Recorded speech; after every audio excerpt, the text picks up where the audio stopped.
How's it going, guys? Welcome to Audio Addiction. We have a special guest with us tonight, and he can say his name and what he does, and obviously his band. How's it going, everyone? My name's Clayton Ryan, and I am the lead guitar player, singer, and writer of Clayton Ryan and the Singing Mountain. And it's a folk rock project that I've had for the last, I'd say, about 6 months, and just gearing up for the release of an album. There we go. Awesome. Wow. Well, the first question, Clayton. Obviously, you're the main person, the main front runner of the band. So, what was your first interaction with music? Like, what made you want to, obviously start this project and become like a singer songwriter? And obviously, I know you have other people that help you out with shows, so you can talk about them a little bit in a second. Yeah, for sure. I was in a rock and roll band for a while, and I've always been a musician, even as a kid, just Okay. playing on my first gig was playing for my dad and his friends while they were having a barbecue, and I was just playing some blues backing tracks, and they all Sure. passed around a hat, and made out with $70 that night, which is a pretty good haul for musicians. But I mean, since then I've always been involved. I went to school at University of Northern Iowa for music. I'm an upright bass player as well, and so up until just in July, I was in a rock and roll band Okay. and had a blast with that. Got the first taste of real serious touring and the whole business aspect to what we do. And it just was at a point where I realized if I did this on my own, I'd have a lot more ability to streamline things Sure. and a lot more control over that sort of aspect. And people seem to like to latch on to solo artists a lot easier, and I think the thing that was real attractive about it was not necessarily having to worry about making decisions that involved more than one person doing Sure. those things. And Yeah. so yeah, that's so I got launched into that in about October, and since then it's just been a very stress-free time up until you could say the last month or so, but I think Yeah. we're all in that same Yeah. boat. Unfortunately. And Yeah. then how did you come about meeting? I assume you have people that work with you live in terms of doing, obviously you can't do it all. So, Right. how did you come across those people? How did you get in contact with them? And were they just people you knew from your musical past, or were they people that you found on Craigslist, or how did that all happen? Yeah, one of the things that I really enjoyed about school was the fact that if you needed to do any sort of group, if you needed to add people to a certain sort of thing, they were always Sure. around. And the nature of school of music tends to, efficiently use time, and so you don't really have to spend a lot of time with people to get a good product going. And so I enlisted some of my best friends, a drummer, bass player, and a keyboard player that I was in this rock and roll band before.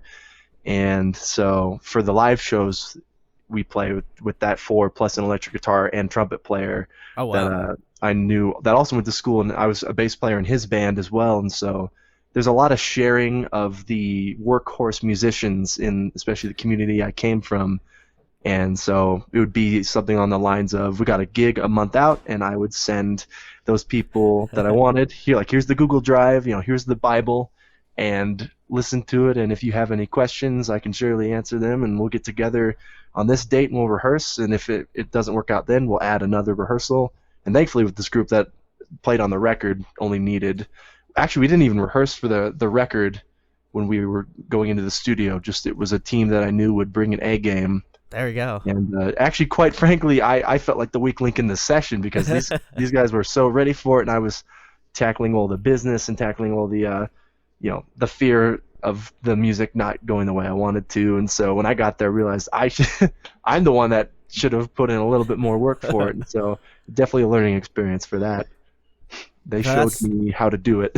Yeah, no, I feel like that's very cool, and I've definitely had people on where they've gone to school for music, and I feel like there's a lot of camaraderie with the people that you go to school with that obviously are going to school for the same thing you are, pretty close to it. So it's always cool to hear people that went to school for music being so close to each other, and obviously having that Yeah. sense of friendship from that. Yeah, and certainly I value that. That's one of the things I miss about college is the ease of having a pool of people to choose from that you know are just going to get the job done, and you wouldn't mind having a couple beers with them. That's both the check marks right there for session musicians. There we go.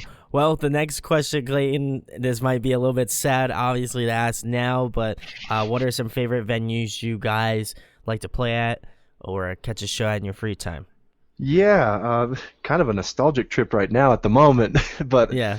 the historically speaking, my favorite venue definitely has always been the most receptive is the Octopus College Hill in Okay. Cedar Falls, Iowa, and that's a place where it's I to say anything goes is only complimentary because they it's open to whatever sort of artistic and community based events are going on because that venue that hosts traveling punk bands, hosts hip hop acts, hosts vinyl, uh, dance party nights, Latin dance nights, and earlier in the day they may have had like a pop-up Colombian food truck along with the Cedar Valley you know collective towards cleaning up the rivers is having a presentation there earlier in the day. So it's not really a bar as much as it is a cultural center that happens to serve a lot of liquor at the same time. So I mean, I love that place because that's where I got the start in pretty much all of my groups, and I'm a good friend of the owner, and everyone that hung out there was members of the school music and members of the music writing community, Hmm. and always a place that feels like a good time. It's a shotgun venue, so you walk in and the stage is at the end, and everyone else is in the rest of the building, and it just feels cozy and home-like when you're there, and people are not afraid to show their colors there in a good way. In a Yes. good way. That's Yeah, awesome. That's definitely good. my favorite venue. House shows. I've had some awesome house shows that I was a huge fan of, and I I very fondly remember doing some So Far Sound sessions in Oh, Chicago and St. nice. Louis, and people there were incredibly receptive, and the aspect of that where people are there to pay attention and enjoy it really is refreshing at times. I don't know. I feel like we might end up having that sort of attitude come out of the end of this whole Yeah. seems like artistic apocalypse that has happened in the last couple months, last couple weeks actually. It's not Yeah. even been that long.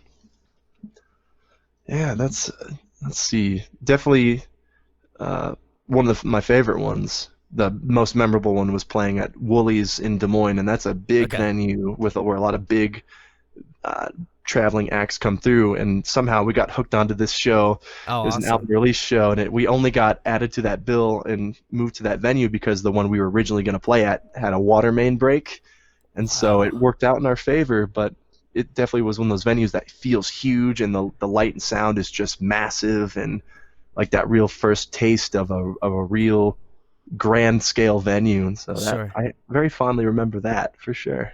That's awesome. Well, I always like asking because if I ever make it out to Iowa, I will have some cool venues or cool stops to go to see if I could catch some real good music. Obviously, Yeah, now absolutely. not so much, but hopefully down the line, this will change. But the next question, Clayton, obviously to follow up the venues, what was the last show you attended that you didn't play? The last show that I attended that I didn't play would have been, let's see, it was at the Custer Beacon in Custer, South Dakota, which is another great time to spend on an evening because it's like a big old adult play center because they have the stage with the live act playing, and then they have pool tables, and they have shuffleboard, and over here's a piano. Over here's like a bunch of board games and puzzles, and then of course there's a bar selling craft beer. It's got everything that adults need on an evening to like relax and unwind. And who did I even see there? It might have. I think it was Sophia Beatty, who's an incredible songwriter in Rapid City, Okay. and definitely worth checking out. And she's got this just soulful, almost like Motown voice, and it's Oh, it's cool. incredible. Yeah, sultry is the good word for it. Awesome. Otis Redding, kind of. Otis Redding. Awesome. Next question, Clayton, the big one. Who are you influenced by? Like, who do you draw from? Yeah, definitely lots of different styles of music have found their way somehow in little puzzle pieces throughout the album, especially that I go back and I listen to it and realize, oh, that's something that I pulled from this, or that sounds like something I've heard before. And in this album particularly, there's some Tom Petty influence Oh, in some of the nice. tracks, and I like Chris Stapleton a lot. Chris Stapleton's great, and he is one of the guys I kind of modeled my voice after because I realized it actually worked out in my favor to just have this just more upfront voice and Mhm. get to the point. Just here's what I have to say. Um, but I'm a big fan of where I really got my start as a songwriter was listening to the music of Chris Whitley and his daughter Trixie Whitley, and because Chris Whitley was a slide guitar player, and slide guitar often gets this kind of one-trick pony sort of definition when people think about it. Sure. But he played this music that was super complex and what you might call jazz chords on this slide guitar, and just really intrinsic, meditative, reflective music. And his daughter's the exact same, and with just this smoky female voice, and that's like, oh, that's really cool to me. That's why that's where I got the start, I should say. Kind of inspired me to get going on this whole thing. There we go. That's awesome. Yeah. I'll have to check out some of these uh, after the fact, and I'll have to give you my my thoughts on it. I'm sure it'll be really cool to check out something Yeah. that's a little bit outside of my wheelhouse, but it'll be cool to listen to it. Obviously, you have a new record coming out. So what was one track that kind of changed from like the beginnings of it, like the demo stages to now? And then what's one that's your favorite off the record? I know it's probably a very large question to ask, but I'm sure you could have an answer for it. Well, the tracks, it's unique because we recorded a lot of the bass, what you'd call the foundational stuff, Hmm. in this 1 day session, and the important part of that session was getting the bass and the female vocals of my friend Christine, and the keyboard and the drums was the most important part, and other stuff I was able to go back and tweak if I needed to. Sure. And because the as much as it'd be nice to get everything in one session, I wasn't as happy with my guitar playing on it. And normally I play acoustic guitar and sing in most of the songs, but since we had to adjust to the studio dimensions, I had to play electric guitar and Oh sing, wow. and a lot of those parts are a lot harder to do the electric guitar part and sing. And so there was a lot of transformation because I had a lot of time to alter what had been done before, and although the bass and drums and background vocals were already set in stone, I had so much to work around. And so the opening track, Paradise, complete, like everything changed about that other than bass drums and keyboard, but everything else around that was completely different because it originally was called Never Again, and it was a song about shedding toxic people and shedding Sure. Yeah. really kind of about shedding my old band. And as I got more distance from that event, I realized there was a lot more to gain from that, and I didn't carry the ill feelings anymore. And so when I went back to record that, I completely changed the lyrics, completely Oh changed wow. a lot of stuff on it, and so it's a completely different song. And then I sent it to my friend who did the keyboard on it, and he's like, "Yeah, this is very different." Entirely, yeah. It was nice to surprise everyone with that.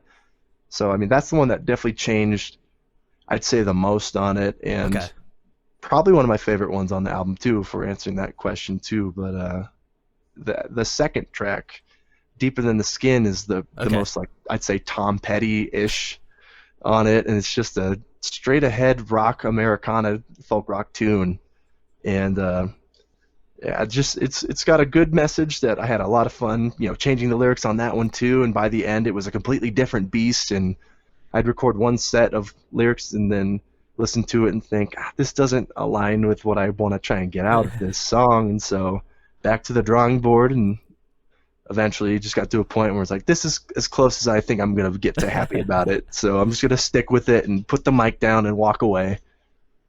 And so yeah, that's those two songs. The front two, I think, are pretty strong. There we Pretty go. strong showing of the album, which Got to top load it, right?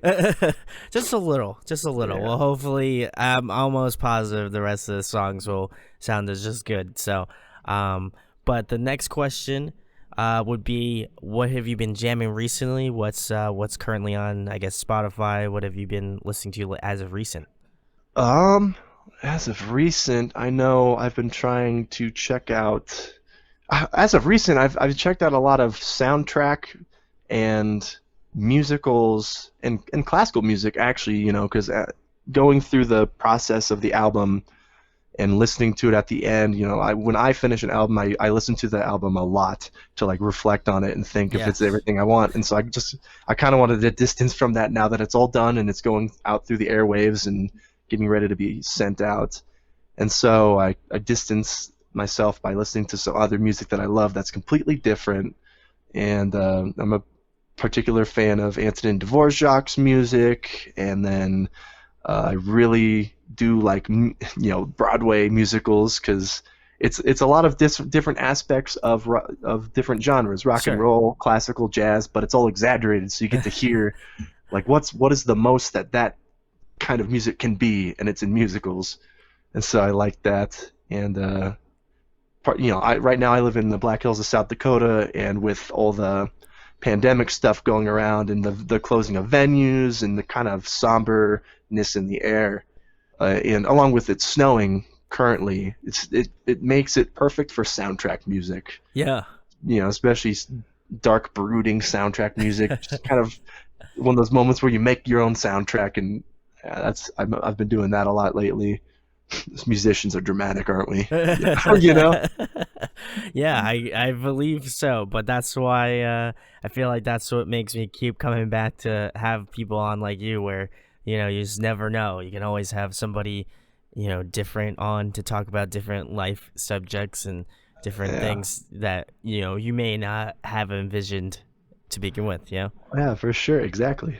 But my next question, a fun one: if you could pick a song to cover, what would it be? Let's see. I do already really like covering Tennessee Whiskey by Chris Stapleton Oh, because I mean that's nice. mainly as a utility song that'll get your audience back in to the show, and it's just a easy. It's a two chord miracle of a song, and you listen to it, and then it took me a few listens before I realized it's just two chords and it's the same groove, and there's so minimal amount of things layered into it, and it's just an incredible song, and it's so catchy. But I've always wanted to have a group cover the theme from The Good, the Bad, and the Ugly, like Ecstasy of Gold. Oh, okay, yeah. That would because Metallica does a version of it that's really cool, but I've always wanted to do some twangy spaghetti western style, meow meow meow meow sort of thing. That's so fun. Yeah, that's on the list, and I've tried that several times with different bands, and there's like, no, no, man, this isn't a soundtrack, live soundtrack band. Go watch your westerns on your own time, sort of thing.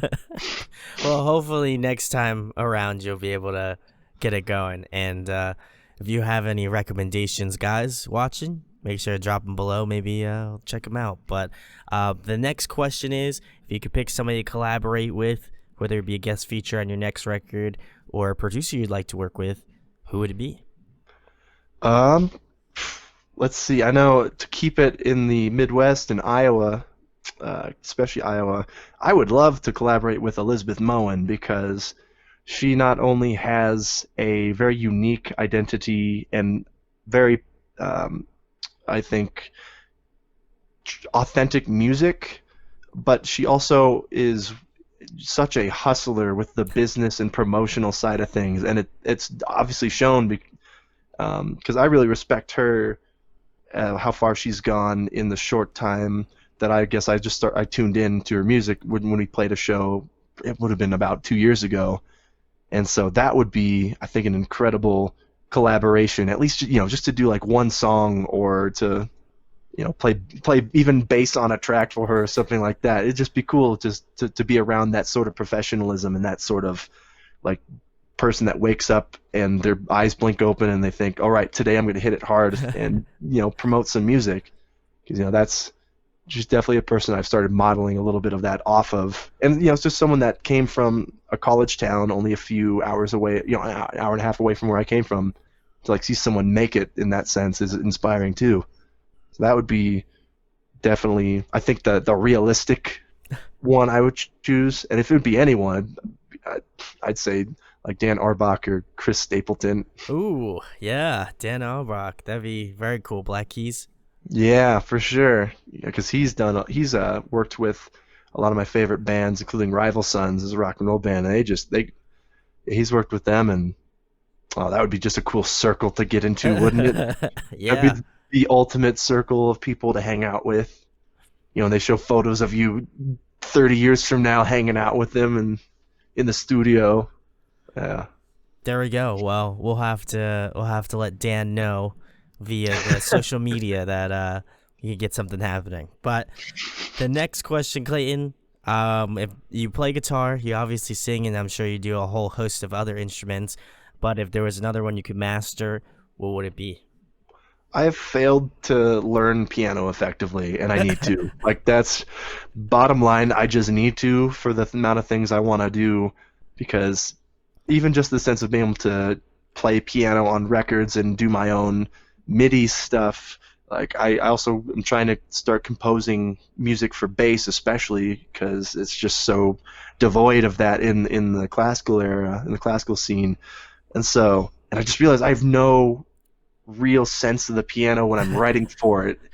And so, and I've done that before. I wrote pieces just on the software, and I thought, oh, that will work out perfectly. That's great. And you take it to a piano player, like, what is this? Do you think that I have three hands, sort of thing? Yeah.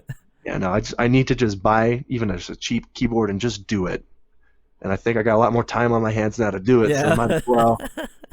Well, hopefully next time you come on, we'll determine on how well your piano skills have become. I'm gonna have a test. I wouldn't say a test because I can't play piano either. So I'll just be like, if it's good, it's good. If it's bad, I'm just Yeah. gonna tell you straight up.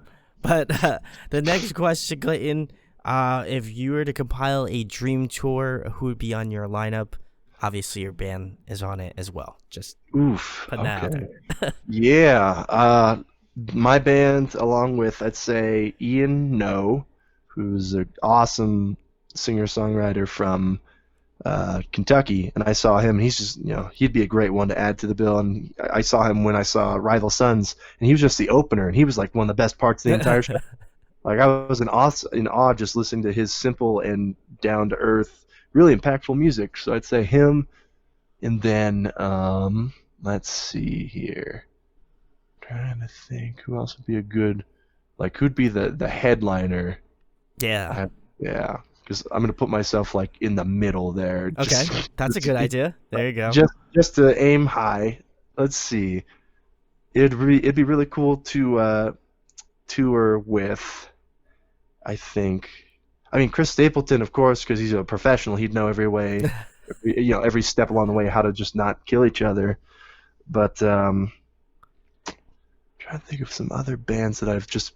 Oh no, I got some friends back in Iowa. It's a band called Hex Girls, and they are also in that vein of just hustlers, and they're in it because they like it, and if they make some money on it, that's cool. But they do so much touring, and they make it look so easy and effortless to book and to survive and to get photos and to get people to follow them. And so yeah, I would gladly tour with them as an opener for sure. Ian No would wonder what he was doing with the two groups, but that's okay. He would obviously probably be the headliner, but this is my dream tour here. So There you go. You got to make it. You got to that's how do much it I up. respect the Hex Girls. Is that I'll have them be the headliner on my tour. Yeah. Awesome. Next question, Clayton. We already talked about dream tour lineup, but in your opinion, who puts on a great live performance? Well, definitely. Yeah, first to mind again, I'll say Hex Girls because they've got this very entrancing, energetic set, and the front people, it's Nick and John, and they're brothers, and so just to know that they've got that dynamic, and you see them just almost almost possessed. Really, like when they're playing, they're almost possessed, and it's amazing to watch. And they sound just as good live as they do on the records, if not better. And the whole aesthetic they've got is just this pop rock, like artistic, like Andy Warhol meets like the Kinks sort of Oh thing, and wow. it's Okay. really great. No, I love watching them because they give it to the audience whether there's 10 people or 1,000 people, and they've earned their spot at Hinterland Music Festival this next fall, and so I'm like, yeah, no, they definitely do it the way that I want to do it. Great band. Like, if you can't check them out live when they're touring, always, you definitely got to check out their music because it's just this, it's its own thing. They describe their music as like, I'm gonna totally butcher this, but it's like pop rock bathed in PBR is like one of the lines. Like just this grungy yet classic, stylistic rock and roll. Yeah, no, they do it real well. Other Th- role models right there. there we go. Well, Hex Girls, if you are watching this, hopefully you'll come out to New Jersey on the East Coast. Be very sick. But the next question, Clayton, another fun one. Favorite TV show, favorite movie? Oh, favorite TV show. I very religiously watch American Dad just as like my going to bed show. Good It's one. well, it's better than Family Guy. Like it's for real. It's funny without the need for the cutaways, and I always find something new. Even watching like the for the 20th time through the whole season or through the whole show, it's just there's always something funny that I catch or that makes me laugh that didn't the first time. So I do like that's my comfort show, I'd say. And I don't know. I don't really know what's on right now because I don't spend that much time watching stuff. I don't know. I really don't. Movie? I saw 1917 Oh, in nice. theaters. That was incredible. That was an that was a landmark film. I can't. I'd also been listening to Dan Carlin's Hardcore History podcast over the past couple months, and he was talking about World War I in this particular stretch of Hmm. episodes, and then to go see it portrayed exactly as it was described in not only his podcast but the letters he's reading and the memoirs. Oh no, that was an incredible movie. Like I remember it ended and I was sitting there in theaters just unable to move. Like people went through that. No, that Yeah. was a we need movies like that now where people can really feel what people have been through to understand why it is that we do what we do and who we lost along the way to do that. That was a good movie. That was definitely one of my favorite movies of all time. There we go. Well, Wow.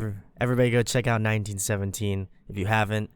Definitely a great movie. But the last question I have to ask is if you were trapped on a desert island for the next month and there was one album you could bring with you, what would it be? One album to bring. There's going to be about three of them that are going to have to fight it out in the octagon for my top pick. There we And go. it's one of them will be Gentle Spirit by Jonathan Wilson Ooh. because that's a yeah, he just captures something real ethereal in his music, and it's somehow new and so 60s 70s at the same time. Just yeah, I like Jonathan Wilson, another producer that's a very big inspiration for me, and so say Gentle Spirit. Um, Another album I definitely would take Dvorak's symphonies. That might be one for sure, especially if it has the New World Symphony on it. Just yep, that's my favorite. Infinitively. And then let's see, what's that one called? Forget it. Hollow Bones by Rival Sons too. Actually, no, Oh, no, no, no. Let's do Great Western Valkyrie by Rival Sons because that's a classic. I think their most just authentic Western, spiritual rock and roll. That one would have to make it.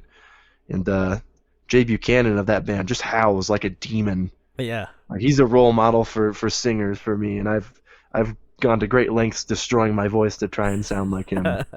You can't do it. You can't do it. Yeah, those three are gonna have to fight it out, and I might try and sneak one of them on anyway. Who's gonna be checking? Yeah, If who's I'm gonna be going to this checking? desert island. There you go. There you go. Yeah. And the last thing, tell them about your band, where they can find you at, and on the social media, and anything coming up in the next couple months. Obviously, don't know too much, but Right. enough to know enough. Well, for right now, I know on next Friday or this Friday, I guess on the 27th, it goes live on the airwaves through every streaming service. The album's called Free, and it's Clayton Ryan and the Singing Mountain is where you'll find that all on those platforms. I have a Facebook page and Instagram account that are both the best way to find out what's going on. Facebook's for finding events, I'd say, and Instagram's for just seeing my life, because I that's another fun thing about being a solo artist is you get to do that. It's Yeah. you've seen band pages before where you can tell it's kind of one person running it, and it's pretty much their show, and I like it because I can have the music going on there, and people can see what I'm up to in little clips, little doses, but also just see my daily life of hiking and exploring and arranging for bass and all that. So Instagram, Facebook, ClaytonRyanMusic.com is, if you go there, that's where you can find links to everything, so you don't have to keep searching. Right now, I'm definitely pushing people to check out the album via Bandcamp when it comes out, because I think the best way, if you're looking to help artists right now, and all my music is going to be free on there, so the best way to help us right now is do it. There is a donation option, and $2 is awesome, $20 is awesome. If you're a wealthy donor, $1,000 is awesome.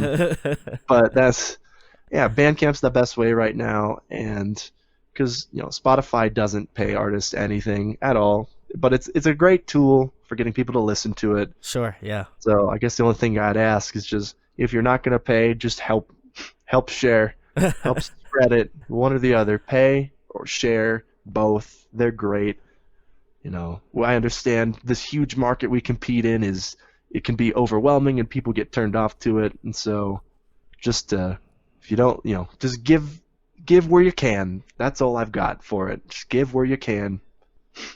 There we go. Well, go check out Clayton's stuff. I'm pretty sure one of my friends, I believe it was Sean, if I'm not mistaken, somebody had commented your band on my page when I had asked. Sean Donaldson? I believe it was Sean Donaldson. Yeah. Shouts to Sean for helping me out here.